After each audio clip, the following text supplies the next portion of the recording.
Esse é o último episódio da série O Evangelho na Vida. A graça de Deus transforma tudo. Nós, durante 8 semanas, estudamos esse tema e ele está embasado exatamente num livro que tem exatamente esse nome, um livro do pastor Timothy Keller, e chama-se exatamente O Evangelho na Vida. A graça de Deus transforma tudo. E o nosso desafio durante essas 8 semanas foi exatamente conversar como Deus transforma 3 coisas. Deus transforma, primeiro, o nosso coração. Deus nos dá uma nova natureza. Deus nos fez nascer de novo. Mas Deus também transforma a comunidade em volta de nós. Por semanas, por vezes, conversamos que Deus não transforma somente a gente. Deus não transforma só o coração da gente. Deus transforma o mundo à nossa volta a partir da comunidade. Por isso falamos de trabalho e falamos de outras coisas. Mas hoje a gente conversa sobre o último tema e não poderia fechar de outra maneira, senão dizendo e falando sobre a eternidade. Conversando porque a graça de Deus não transforma só o meu coração, a graça de Deus não transforma só a mim, a graça de Deus não transforma só a igreja, mas nós precisamos entender que Jesus Cristo, quando estava naquela cruz, na verdade, quando Jesus Cristo foi prometido para encarnar-se de Maria, para se tornar homem, para viver e pagar a lei e cumprir a lei de Deus no nosso lugar, algo que nós não conseguimos fazer, e cumpriu a lei até o ponto de entregar-se naquela cruz, porque o salário do pecado é a morte, então ele vai morrer uma morte que era minha. Mas a obra de Jesus Cristo não termina com a sua morte. A obra de Jesus Cristo vai terminar ainda quando ele retornar a segunda vez. Se Deus é o Deus criador, se Deus é o Deus provedor, Deus é o Deus redentor, que salva. E o que Deus está fazendo agora, pastor? Deus nesse exato momento está salvando a criação. Deus está salvando não só a mim e a você, mas Paulo em Romanos no capítulo 8 diz que a criação inteira está gemendo, esperando a segunda volta de nosso Senhor. E hoje eu queria que você conversasse contigo e com o Teco aí na cabeça, para não bugar. Por quê? Porque se eu pedir para baixar a luz, botar uma música no fundo e falar bem assim, agora fecha os olhos e pensa como é que vai ser a sua vida na eternidade. Qual é a primeira coisa que você vai pensar? Não fala alto, senão eu vou ouvir. Você vai pensar que você vai virar um ser espiritual, já vai vir um cabelinho loiro na sua cabeça, roladinho, de preferência uma harpa ou uma trombeta. E você vai imaginar que você vai ficar pulando nuvem durante toda a eternidade. Estou mentindo ou não? É muito comum a gente ter essa visão de céu medieval, que não é a visão bíblica, que não é a visão que o Evangelho traz. Será que vocês nunca pararam para pensar o que nosso Senhor fez quando Ele ressuscitou e vai encontrar os seus discípulos na praia? O que é que Jesus faz? Come uns 3 ou 4 pedaços de tilápia com os discípulos depois de ter sido ressuscitado, por exemplo. Tinha um gorjão com um molho de quê? Não sei. Quem gosta de gourmetizar as coisas? Mas é interessante a narrativa do Novo Testamento, porque Paulo, por exemplo, vai dizer que nós teremos o corpo que Cristo teve depois da ressurreição dele. E nós, como somos cristãos, a morte não é o fim para nós. Por isso, se talvez algum de vocês ainda teme a morte para nós não é o fim. No cristianismo, a morte na verdade é a semeadura. A morte para nós cristãos não é um castigo. A morte para nós é um presente. Pastor, você está ficando doido? Claro que não. Porque Cristo morreu a minha morte para que eu tenha o seu corpo. Como eu vou herdar o reino dos céus? Como adentrarei na Jerusalém celestial com esse corpo corruptível, com esse corpo estragado, com esse corpo que o joelho de cá estala, a coluna tem 3 bicos de papagaio, a cabeça não para de doer? Isso não entra no reino dos céus. Então é por isso, quando eu começar a conversar algumas coisas com você hoje, eu queria que você parasse, porque talvez a gente vai ter que gastar um tempo desconstruindo para construir. E eu vou usar com vocês o texto de Isaías 60 em paralelo com Apocalipse 21, tá? Eu tentei para deixar de maneira muito suave, porque sei que esse é um tabu nas igrejas, a gente não prega sobre isso e não conversa sobre isso. Então eu já dei uma antecipada no boletim para vocês, para quem conseguiu pegar, tá? Eu começo falando para vocês que a Bíblia é extremamente coerente no seu relato. Porque você começa com os 2 capítulos iniciais da mesma maneira como você termina os últimos 2 capítulos. É como se fosse uma grande moldura em que o texto inicial, como é que abre as cortinas da criação, com uma explosão cósmica, não, num ato criativo de Deus. Quando Deus diz haja, por isso que a Escritura começa com: no princípio criou Deus os céus e a terra.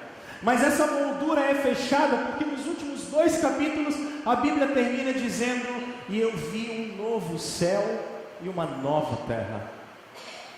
Significa que a realidade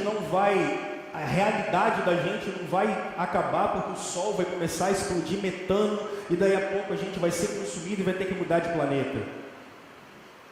Mas Cristo irá voltar para uma nova realidade começar. E o que existe no meio desses 2 relatos? Exatamente a história da salvação. Aonde você está? Você está vivendo a história da salvação. Você está exatamente no período iminente da vinda de nosso Senhor Jesus Cristo. Agora, olha que coisa interessante essa frase. Porque quando você observa a Escritura, você percebe que Deus começa o mundo num jardim, mas Ele termina o mundo numa cidade. Como assim, pastor? Simples. O relato bíblico já diz isso para nós. Ora, o Senhor Deus tinha plantado um jardim no Éden. Numa região, entre 4 rios, Deus planta um jardim. Mas quando você termina a Bíblia, você percebe que não há mais um jardim. Você percebe que existe uma cidade que não foi construída por nós, não é igual Cariacica, Vitória, Serra, é uma cidade que o próprio Deus construiu e desce para se encontrar com a igreja dele. Mas olha que coisa interessante, os 2 textos têm uma coisa em comum, porque no meio do jardim estava a árvore da vida. Mas quando você chega no meio da cidade, você tem no meio da rua principal da cidade, de cada lado do rio, estava a árvore da vida. Opa! Aqui Deus criou, ou recriou. Aqui era um jardim, aqui é uma cidade. Mas aqui tinha a árvore da vida e aqui também tem. O que isso tem a ver? Será que Deus está querendo mostrar alguma coisa para a gente com isso? Calma, vamos lá. O que o Éden, o jardim, deveria ter se tornado? Vocês já pensaram nisso? O que Adão tinha que fazer lá no jardim?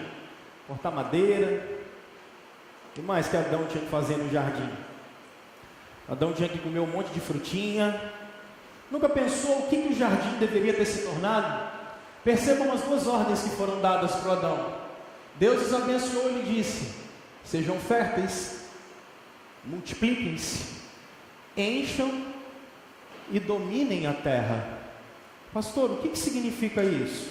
Para o Adão, em primeiro lugar, foi dada uma ordem: encha a terra, não com a sua imagem e semelhança, encha a terra com a minha imagem e semelhança. Lembrem-se que o pecado ainda não entrou no mundo.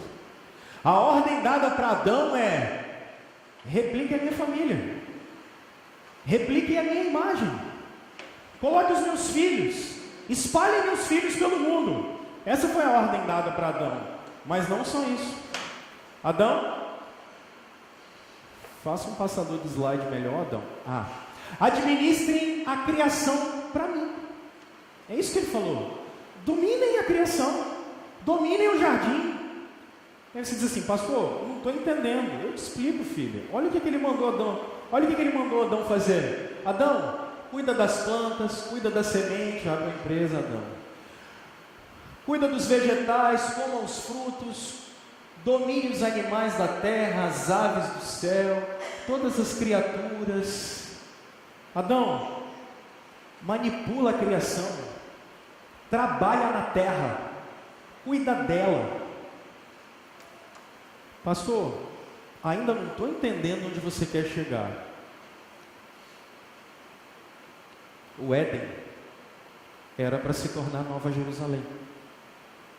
O que era para o Adão construir?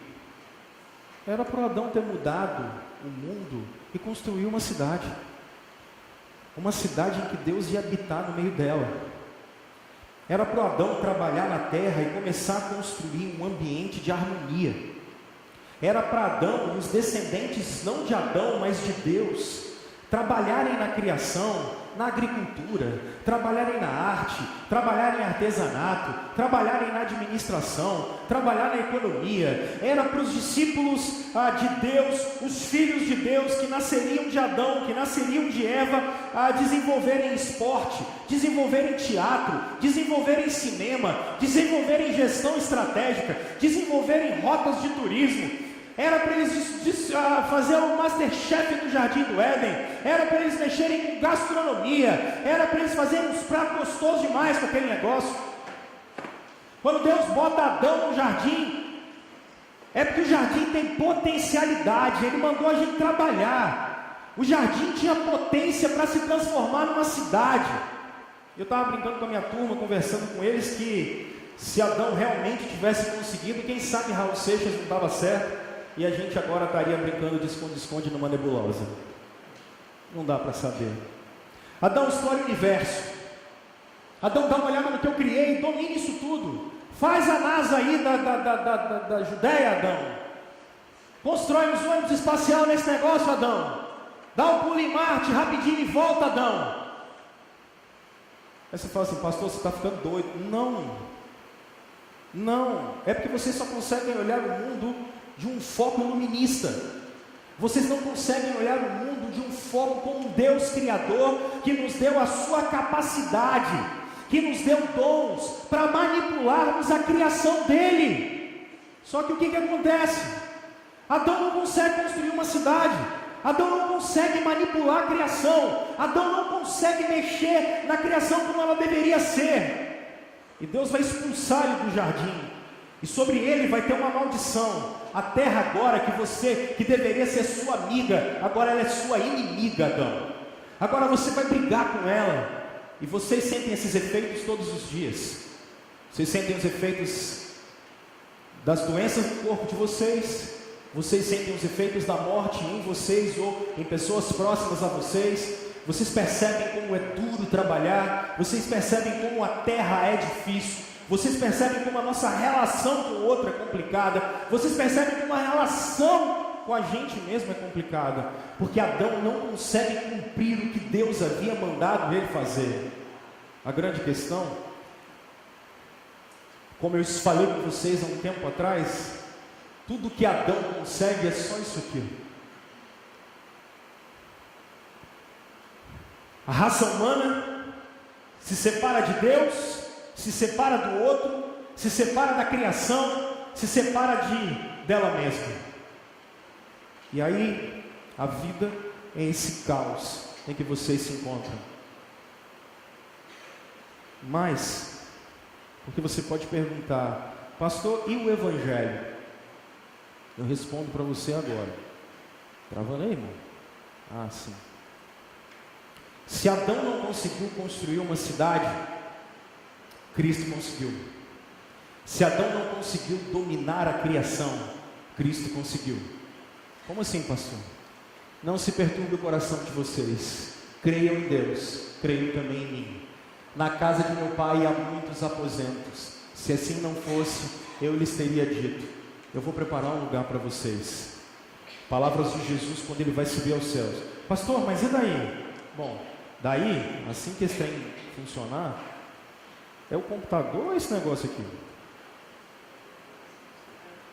Aí. A narrativa de Hebreus mostra isso para nós. O que Jesus foi preparar? Pela fé. Abraão, quando chamado, obedeceu e dirigiu-se a um lugar que mais tarde receberia como herança. Embora não soubesse para onde estava indo, pela fé que peregrinou na terra prometida como se estivesse em terra estranha. Viveu em tendas, bem como Isaque e Jacó, co-herdeiros da mesma promessa. O que Abraão, muito antes de Cristo, esperava? Ele esperava a cidade que tem alicerces, cujo arquiteto e edificador é Deus. O que Abraão está esperando? Por que ele não foi morar em Sodoma? Porque ele está esperando Deus redimir o universo. O que Abraão estava esperando? O momento em que Jesus viria e voltaria para redimir o mundo todo. Meus irmãos, o pecado fez com que Deus tivesse tirado o acesso da gente à árvore da vida, mas Cristo nos deu ela de volta. Agora o homem se tornou como um de nós, conhecendo o bem e o mal. Não se deve, pois, permitir que ele também tome do fruto da árvore da vida e coma, e viva para sempre. Expulsa ele daqui. Mas olha o que Jesus fez. Por isso, o Senhor Deus o mandou embora do jardim do Éden para cultivar o solo do qual fora tirado. Depois de expulsar o homem, colocou a leste do jardim do Éden querubins e uma espada flamejante que se movia, guardando o caminho para a árvore da vida. Mas, quando vocês chegam na Nova Jerusalém, o que está no meio da cidade? Felizes os que lavam as suas vestes, em algumas versões, no sangue do Cordeiro, para que tenham direito à árvore da vida. A árvore que nós deveríamos ter comido e que nos daria a vida eterna no Éden, vai nos dar vida eterna quando encontrarmos com Jesus. O C.S. Lewis nos diz o seguinte: o Evangelho muda corações, uma comunidade, e o Evangelho muda o mundo. A vida presente é somente a capa e a folha de rosto de uma história que nós ainda vamos viver. Você nunca parou para pensar como a vida é injusta? E eu estou dizendo para vocês porque eu estou num período da vida reflexivo. Avisei para vocês desde o ano passado, eu tenho repensado toda a minha vida, toda. E eu cheguei à conclusão, um dia desse atrás, que talvez eu deva ter 15 anos de trabalho, talvez com o maior vigor que ainda tenho. Que a partir daí, as forças começam a descer. E nas minhas orações eu comecei a falar assim: mas Deus, isso não é justo. Não pode ser justo um negócio desse. Tem tanta coisa para fazer em 15 anos, não dá. É muito pouco tempo para fazer tudo que eu estou planejando. Para, sei lá, chegar, vocês que estão mais perto de mim percebem como eu sou um idealista. Às vezes eu tenho até que parar porque voo. Parece que eu ando em nuvem de tanto idealismo. E aí parece às vezes que não só o tempo passa rápido, mas as circunstâncias são tão injustas. Essa às vezes é a nossa visão de vida, especialmente quando a gente se depara com a vida do outro. E na verdade, pessoal, o convite que o Evangelho faz para vocês é perceberem que a vida para o cristão e para o cristianismo, ela só começou. A vida para nós não pode terminar aos 50, 60 ou 70. A vida só começou. Esse tempo que você está vivendo aqui, isso é só a capa e a folha de rosto de um livro interminável. C.S. Lewis vai dizer para a gente. Um livro interminável. O problema é que nós não conseguimos olhar para a eternidade. É por isso que nós nos desesperamos tanto. Nos desesperamos tanto com as circunstâncias. Nos desesperamos tanto com as enfermidades. Nos desesperamos tanto com a chegada e a proximidade do final da vida. Nos desesperamos tanto com pessoas. Porque nós não entendemos que se vivermos 100 anos nessa terra, isso ainda é só a capa e a folha de rosto de toda a nossa existência. Perguntas frequentes que vocês fazem antes de eu poder aplicar isso para vocês. A primeira dúvida que vocês têm é quantas vezes Jesus vai vir? Vai demorar muito ainda? Interessante que o apóstolo Pedro, escrevendo em 2 de Pedro, capítulo 3, ele diz: não achem que a vinda do nosso Senhor é demorada, da mesma maneira como foi nos períodos de Noé. Meus irmãos, primeira dúvida de vocês, talvez há irmãos aqui que não são de confissão reformada, especialmente helenistas como nós somos, talvez são de uma vertente dispensacionalista. Alguns de vocês aprenderam que Jesus já voltou. Isso é o juízo investigativo dele. Algumas igrejas ensinam isso. Outras igrejas ensinam que Jesus vai voltar para buscar a igreja antes da grande tribulação. E tem até novela na TV que fala desse absurdo. E outros ainda acreditam que Jesus vai viver aqui 1000 anos reinando. Deixa eu dizer uma coisa: quantas vezes Jesus volta? Uma. Ao ressoar da última trombeta. Por isso não há juízo investigativo. Jesus não está no departamento pessoal aqui entre o céu e a terra, esperando o momento dele para ele entrar na passarela. Jesus não vai instaurar reinado de 1000 anos nessa terra. Jesus volta uma vez só e todos vão ver.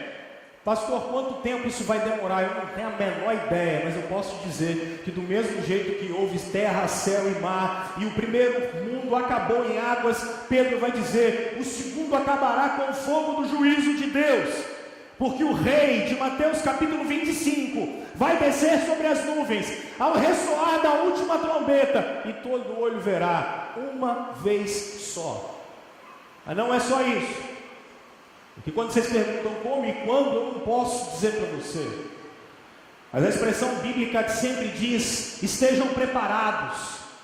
Pastor, o que a Bíblia quer dizer com estar preparado? Quer dizer que eu preciso receber Jesus, e aí amanhã eu tenho que tomar cuidado que eu posso perder Jesus. Aí agora eu ganhei Jesus, meu Deus, eu pequei, se Jesus voltar eu estou lascado. Meu Deus, ai, o que eu faço? Para com essa heresia, isso é paganismo. Isso é paganismo. Jesus não chamou vocês para vocês terem medo deles. Isso é a religião que bota medo em vocês, para que quando a gente caia e a gente volta e fala: e agora, o que eu faço? Eu preciso voltar para Jesus. Se ele voltar agora eu vou para o inferno. Ai, meu, pode parar com esse paganismo. Vocês devem ter uma vida santa e abster dos pecados de vocês, por conta do amor que vocês têm por Jesus, e não com medo de ir para o inferno. Porque se você tiver medo de ir para o inferno, você já está lá há muito tempo. Lembre-se que o Evangelho é Jesus Cristo enfrentando o inferno no nosso lugar. É Jesus Cristo morrendo a morte eterna no nosso lugar. É Jesus Cristo entregando o seu corpo no nosso lugar, para que a gente tivesse um outro corpo. Pare de ter medo de Deus. Pare de ter medo do inferno. Por isso Calvino dizia que fé é abraçar Jesus. Fé é abraçar Jesus, que eu entendo que ele é tão suficiente, mas tão suficiente, que os meus pecados não podem me separar dele. Mas aí você que acha que eu estou te dando uma carta de alforria para você viver em pecado, seu miserável do inferno, olha no meu olho, dedo branco dele, quer vergonha na cara. Jesus não deu carta de alforria para ninguém viver pecando. Nós vamos pegar a graça de Deus e pisar em cima dela. Nós vamos valorizar cada gota de sangue do Senhor Jesus, não para Ele me amar, mas porque Ele me amou. Eu não faço nada para Jesus me amar mais, eu faço porque Ele me amou primeiro. Eu não barganho com Deus, eu vivo uma vida de amor e de submissão a Ele, porque Ele entregou tudo o que Ele tinha para mim. E quando eu caio, e quando eu tropeço, não é porque, isso é quanto mais. Eu não faço isso porque eu quero, no sentido de ficar pecando porque eu estou afim. Pecado para nós tem que ser acidente, a gente tem que odiar esse negócio. Mas a gente precisa o tempo todo descansar no perdão de Jesus. Descansar, porque Ele estava comprando a gente por um alto preço, para que a gente recebesse a justiça dEle e tivesse paz com o Criador. Então, se você vem aqui e está com medo de ir para o inferno porque você pecou, eu queria dizer para você que alguém já foi para o inferno no seu lugar. Não deixe pastor, padre, pai de santo, o diabo ou qualquer que for ficar acusando você. Se você tiver fé em Jesus Cristo, Ele é capaz de entrar dentro de você, perdoar todos os seus pecados e mudar a sua consciência, te dar uma nova vida para você começar de novo, para você não caminhar mais no caminho que você anda. Pastor, como é que vai ser a ressurreição dos mortos? Que corpo que eu vou ter? Não tenho ideia, não sei. Não conheço a tabela periódica do céu, é isso que eu sempre respondo. Mas o que eu posso dizer é que o seu corpo vai ser glorificado. O que eu posso dizer é que a Escritura me diz, Paulo vai falar aos Tessalonicenses exatamente que os mortos encontrarão o Senhor Jesus primeiro. Por isso, se Ele voltar agora, porque Ele pode voltar a qualquer momento, nós primeiro veremos aqueles que já dormem em Cristo. E aqui vem uma outra questão que vocês perguntam: pastor, depois que eu morrer eu vou lembrar de tudo? Vai, tudo. Mas não vou esquecer de nadinha, não. Mas eu vou ter consciência, claro, porque a consciência está na alma, não está no seu cérebro. Mais uma vez, é um iluminismo na gente. A consciência está na alma. Por isso que elas estão debaixo do trono de Deus nesse exato momento, clamando: volta Jesus, volta Jesus, volta Jesus. Nós lembraremos de tudo, porque não esqueceremos do sacrifício dele naquela cruz por nós. Nós não teremos amnésia espiritual. E quando ressuscitarmos, se a morte é a separação do corpo e da alma, a ressurreição é a junção do corpo com a alma. E você vai lembrar de cada momento. Mas pastor, não vou ficar triste como? Com a presença de Jesus? Com a glória de Deus? Já te digo que você vai chegar lá e falar: cadê fulano? Não veio. Uma outra coisa que você vai falar assim: ué, você está aqui? Pode saber. Agora, se você olhar de lado e falar: cadê Jesus? Você está ferrado, velho. Você está no sal. Nem quero dizer onde você está. E não acho que Satanás vai estar com o garfinho, não, porque ele vai estar sofrendo junto a você. Estou te mandando para o inferno fazendo você rir ainda. Abrace a Cristo.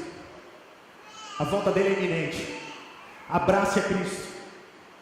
Tenha paz com Deus, não pelas suas obras, não pela sua religião, não pelos seus méritos. Tenha paz com Deus, tenha paz na alma, pelo que Ele fez por você naquela cruz. Esse é o Evangelho. Você vai se lembrar e vai glorificar a Deus pelos séculos dos séculos. E pastor, para onde eu vou quando eu morrer? Depende. Se você estiver com Jesus, a Escritura diz que você está num lugar chamado estágio intermediário, você está naquilo que a gente chama de céu. Só que, irmão, amigo, chegado, se você morrer sem Cristo, escreve aí: o que te espera é, segundo o Antigo Testamento, Sheol. O que te espera, segundo o Novo Testamento, é Hades. No bom português, é aquilo que vai queimar em cima do ser, que é a ausência de Deus, inferno. Mas pastor, e na ressurreição dos mortos? Na ressurreição dos mortos, se o novo céu e a nova terra é a glorificação da gente, aquilo que você vê em Apocalipse no capítulo 20, chamado lago de fogo e enxofre, é a glorificação do inferno. Ou seja, nada é tão ruim que não possa piorar, inclusive o inferno e o sofrimento daqueles que estão sem Cristo. Mas pastor, as almas que estão sem Jesus vão ser aniquiladas? Não, isso é uma heresia muito antiga. Aniquilacionismo não existe, o inferno existe, e aqueles que não estiverem com Jesus, eles ressuscitarão dos mortos também, e ficarão afastados de Deus durante toda a eternidade. Já sei, esse Deus é um Deus sádico. Não, você que é um depravado e que não consegue nem saber o que é justiça, então não julgue nem a palavra de Deus, nem os atos dele. Tá? Vamos lá.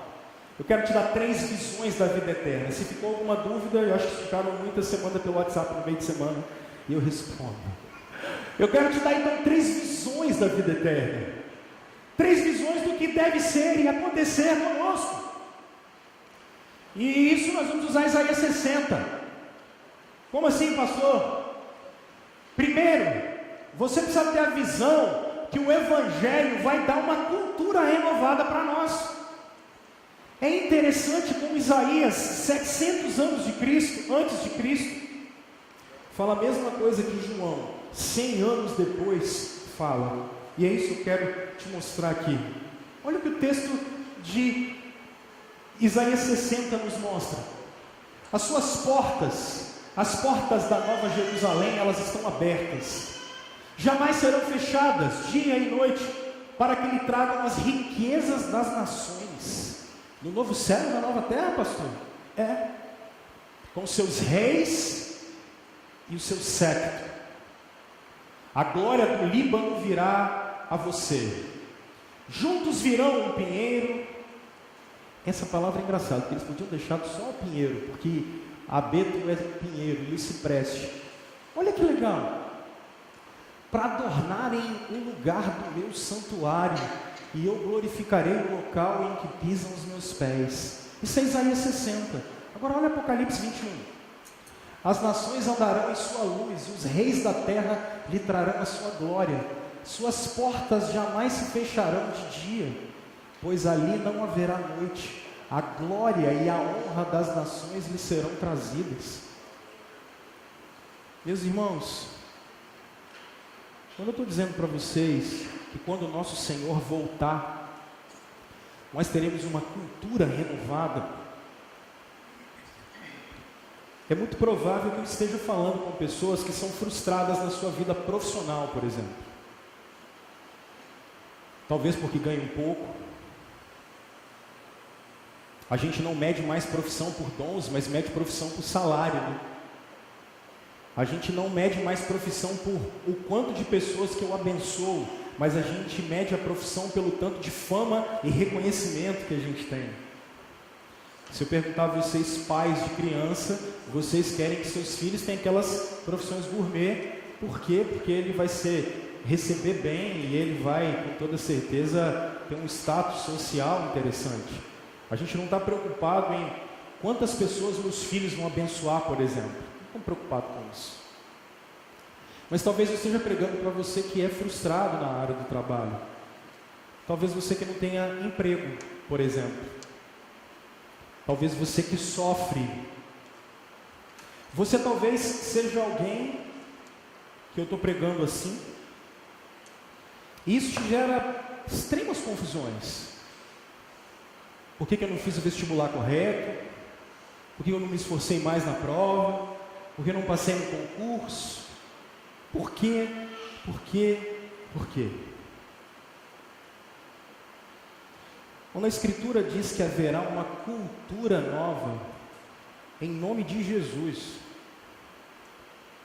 ensinaram para você, lá quando você era criança, que quando você chegasse na creche, que quando você chegasse no primário ia ser legal. Quando você chegou lá no primário e começou a ficar difícil, você achou que lá no fundamental ia ser legal. Falaram para você que lá no fundamental 1 e 2 ia ser top. Depois lá no fundamental falaram para você assim, cara, massa é quando você chegar no ensino médio.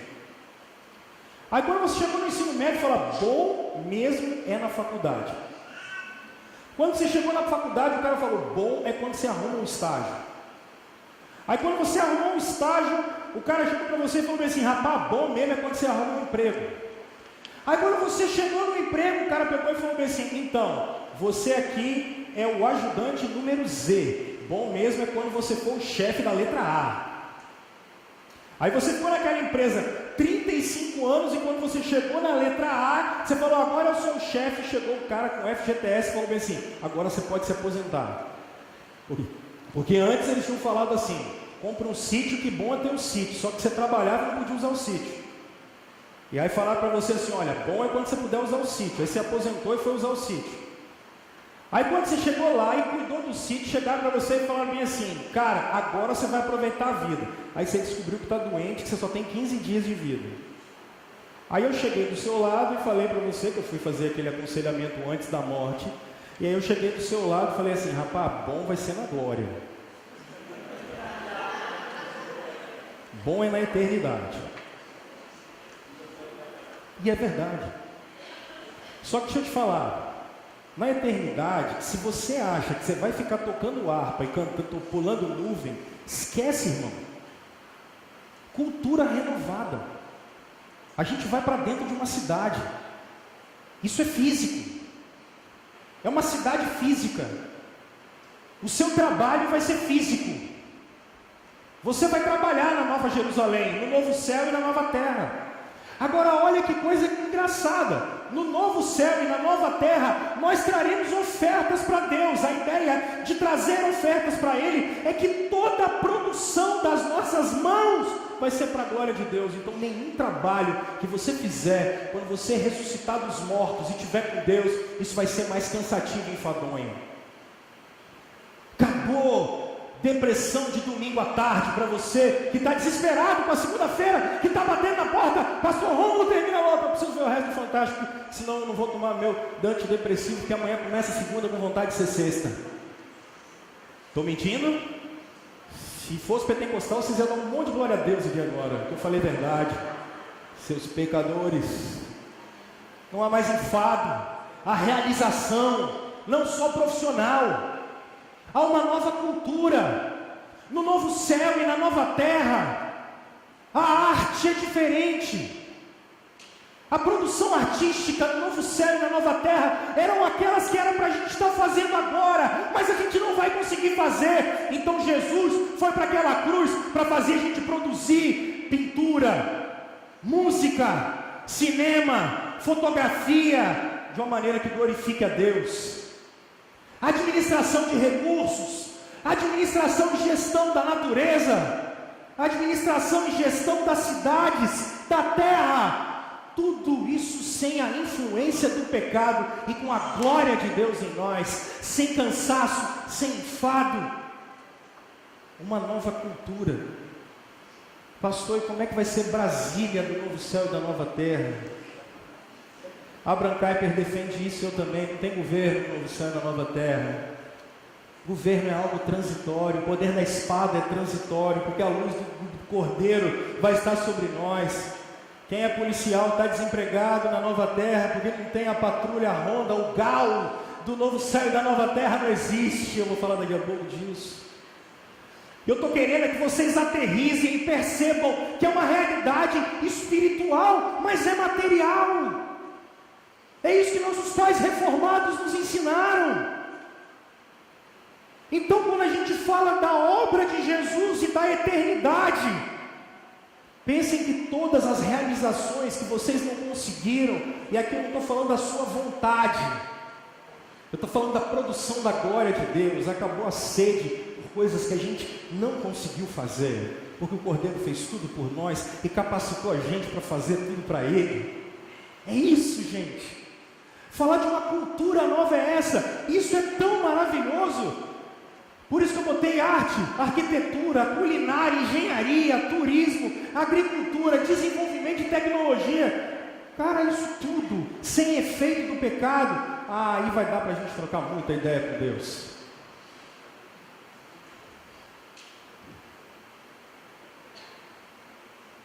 Até o que a gente produz de ruim, percebam? Os cedros do Líbano, para todos os cedros do Líbano que são altos e altivos, Isaías fala no capítulo 2, 12 e 13, até aquilo que a gente usa de ruim hoje, isso vai ser completamente glorificado e transformado.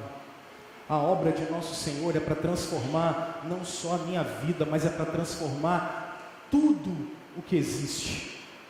Tudo o que existe.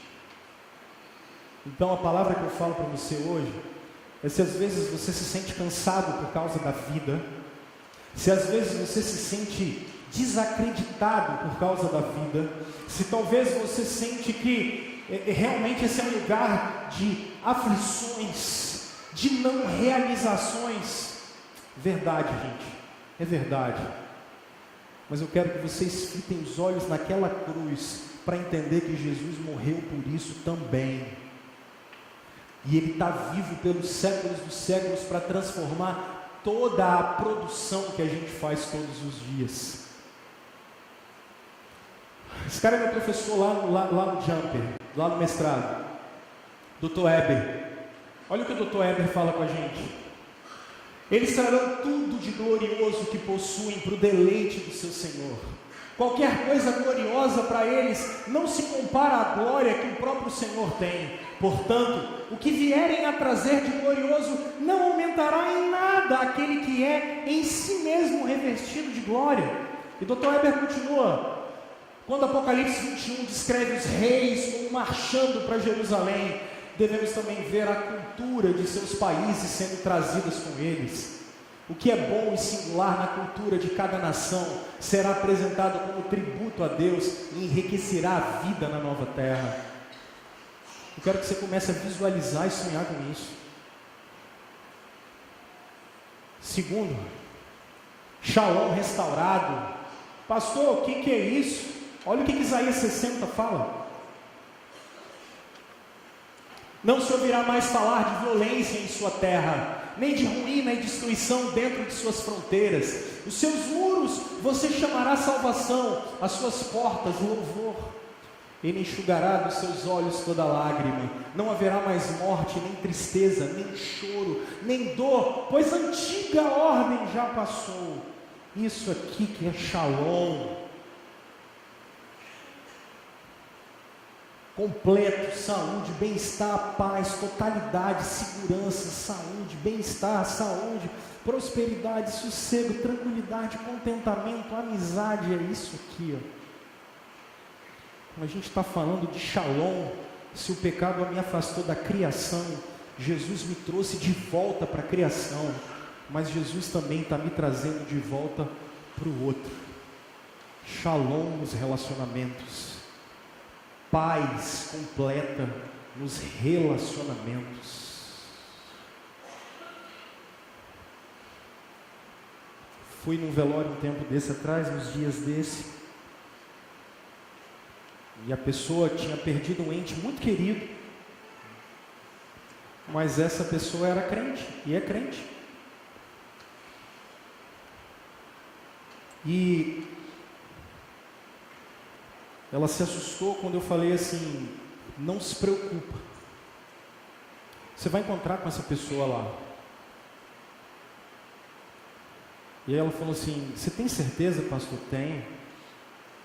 E os seus irmãos que morreram em Cristo, você também vai encontrar lá. E as pessoas do passado, nós também encontraremos quando o nosso Senhor voltar. E nós lembraremos delas, e conversaremos com elas, e viveremos com ela eternamente. Agora, vocês já imaginaram, você que é casado? Não tem casamento não, tá? Fica tranquilo. Tem uns que vão falar: ufa, pede perdão, aproveita, eu vou falar daqui a pouco para você. Já pede perdão. A Aline falou que não aceita. Como assim? Eu vou viver sem você a eternidade toda e tal. Então fica tranquilo. Nós viveremos em paz, gente. Em paz uns com os outros. Sem briga de trânsito. Sem briga de vizinho, porque o gato pulou lá no terreno dele. Sem inveja dos outros. Sem querer o que os outros têm. Eu fui buscar meu carro que estava na rua de baixo da minha casa. Já era 10 e pouco da noite, eu com essa barba, com essa cara de terrorista. Quando eu estou passando na esquina da minha casa, veio uma menina lá do meu lado, perdão. Ela vinha toda feliz e saltitante. Quando ela me viu, cara, ela fez assim. Gente, você vai soltar uma bomba aqui agora.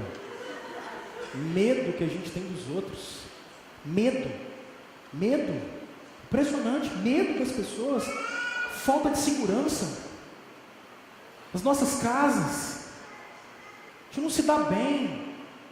Olha para o outro, às vezes tem a mesma fé, mas olha para o outro e se sente pior, olha para o outro e se sente melhor. Chega! Chega de briga! Chega de confusão! Chega! Chega de ideologia A, B, C, D, chega! Chega de dividir pessoas, chega! Shalom, paz! Chega de andar pelas cidades e perceber que pessoas têm muito e pessoas têm pouco. Chega de andar pelas cidades e ver que casas são mais bonitas do que outras. Não estou dizendo que vai ser hermético e tudo a mesma coisa, mas chega de ver essa desigualdade.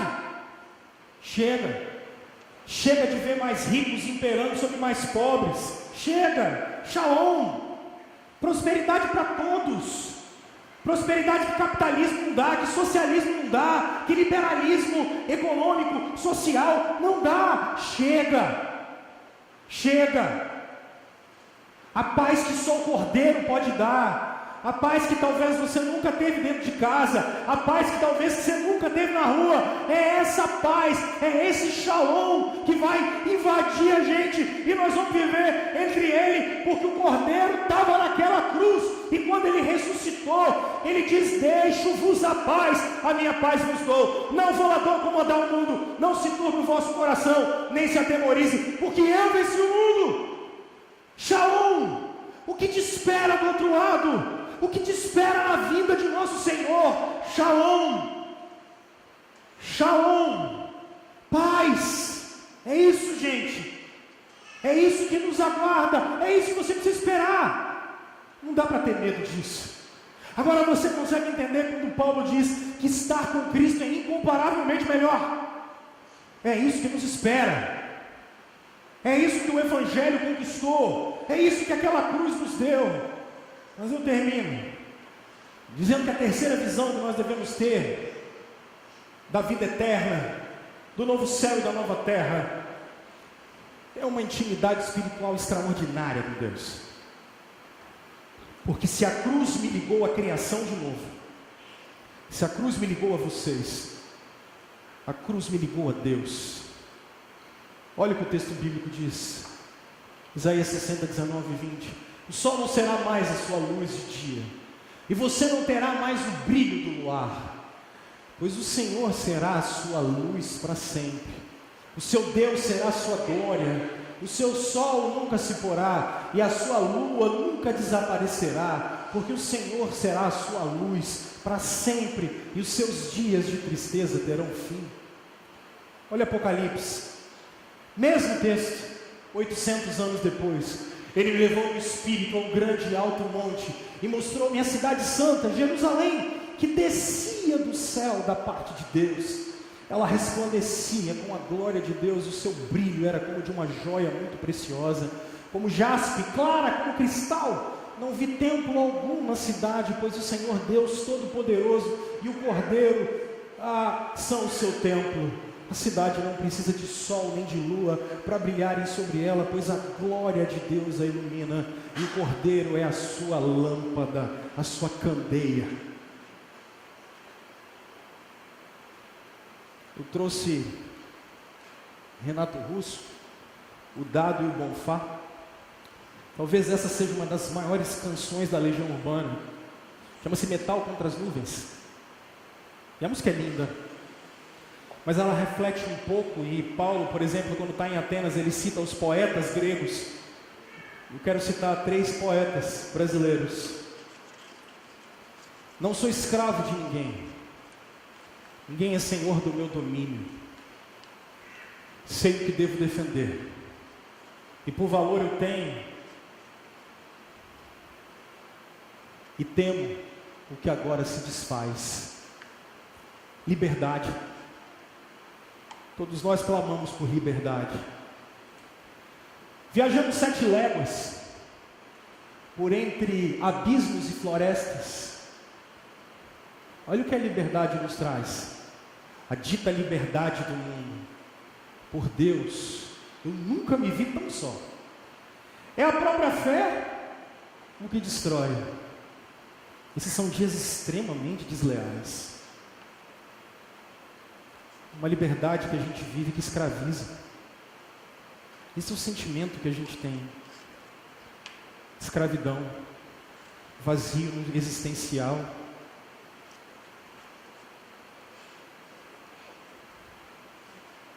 John MacArthur diz que a glória de Deus é o que Deus é. E vai mais fundo. Tim Keller diz que tudo o que vocês procuram na vida, mas não sabem, é a glória de Deus. Vocês têm tateado todos os dias. Vocês, como cegos, têm procurado todos os dias. E tudo que vocês têm procurado é a glória de Deus. É por isso que nada é suficiente para vocês. É por isso que nenhum prazer te satisfaz. É por isso que tudo é efêmero. É por isso que parece que nada dura. E é por isso que mais que a gente busque, a gente nunca se sente completo. A gente nunca se sente saciado. Porque o que nós estamos em busca é de um relacionamento expressivo com Deus.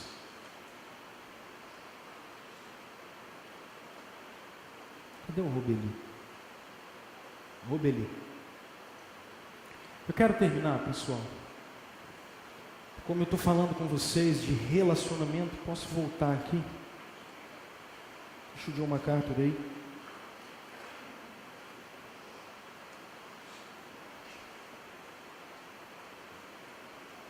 Quando vocês me fazem algumas perguntas difíceis, e para grande parte delas eu não tenho resposta. E por mais que eu tente teologicamente responder muitas coisas, talvez eu não tenha resposta para a maior parte das perguntas de vocês. E eu sempre falo com vocês assim: entra na fila. E quando eu falo para vocês entrarem na fila, eu estou sempre falando assim, porque essa eu também quero perguntar para Jesus.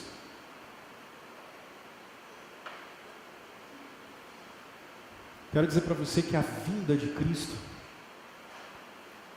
ela traz com ela contemplar a face de Deus. Você jura que você nunca ouviu e nunca parou para ouvir essa voz repetindo dentro de você assim: vinde benditos de meu Pai? Isso nunca chamou a atenção de vocês? Vocês estão tão presos nesse mundo mesmo, que vocês nunca pensaram em ouvir de uma vez por todas essa voz chamando: entrai para o reino que eu tenho preparado para vocês antes da fundação do mundo? Isso nunca soou dentro do coração de vocês? Vocês nunca se imaginaram num diálogo eterno com Cristo, podendo se encontrar com Ele, e vai dar tempo para a gente conversar com Ele. Tem audiência para todo mundo, fica tranquilo. E como Ele é onipresente, Ele vai dar conta de falar com todo mundo. Fica sossegado. Você não vai precisar orar mais, cara. A gente vai entrar no reino conversando com Cristo. Acabou. Está vendo esse medo da morte aí? Acabou. Porque o Cordeiro vai te preencher. Está vendo a dor? Acabou. Porque a luz de Jesus vai te preencher e a presença dele também. Acabou. Fim. Nós e Cristo. Um povo e Ele. O que é que você faz com isso? Primeiro, de uma vez por todas, a eternidade não é um lugar de você ter um cabelo lourinho, tocar harpa e ficar pulando nuvem. Não é isso que a gente vai fazer a eternidade toda. Não é isso. Tem muita coisa para a gente adentrar o novo céu e a nova terra com Jesus no dia da ressurreição dos mortos, para encontrarmos com Ele. Seja honesto. Que Cristo virá é um fato. Mas a pergunta é: você tem esperado por Jesus? Rômulo tem esperado por Jesus? Porque se tem uma promessa que o Evangelho me fez, é que Jesus vai voltar. O que a cruz me garantiu é que Ele subiu aos céus, encheu todas as coisas com a sua glória. Ele fez Satanás dobrar-se aos pés dele, pisando na cabeça da serpente. E Deus Pai o exaltou de toda maneira, de tal maneira, para que ao nome de Jesus todo joelho se dobre e toda língua confesse que Ele é o Senhor. Cristo virá, pessoal. Todos os seres humanos se encontrarão com Jesus um dia. Os que creem e os que não creem. Todos ressuscitarão. Os que creem e os que não creem. Eu queria que hoje fosse um dia de você renovar suas esperanças. Sejam as frustrações que forem, o medo que for, a dor que for, a incerteza que for, não há nada que o Senhor Jesus não vá restaurar no último dia. Renove as suas forças, renove a sua esperança nele. Ele está governando todas as coisas com o seu poder. Eu quero convidar você a jogar suas ansiedades na cruz de Cristo hoje. Lançar sobre Ele tudo, porque Ele tem cuidado de vocês. E eu quero dizer para você, especialmente para você que não é cristão, eu quero dizer que você pode habitar no novo céu e na nova terra com Cristo. Você pode desfrutar disso tudo. Pastor, quanto eu tenho que pagar? Qual é a fogueira que eu tenho que passar? Nenhuma, irmão. Jesus comeu da árvore da morte para você poder comer da árvore da vida. Você vai poder comer da árvore da vida, porque o fruto da morte estava nele. Você pode se encontrar com Jesus hoje, e você pode aproveitar tudo o que Jesus conquistou por nós naquela cruz.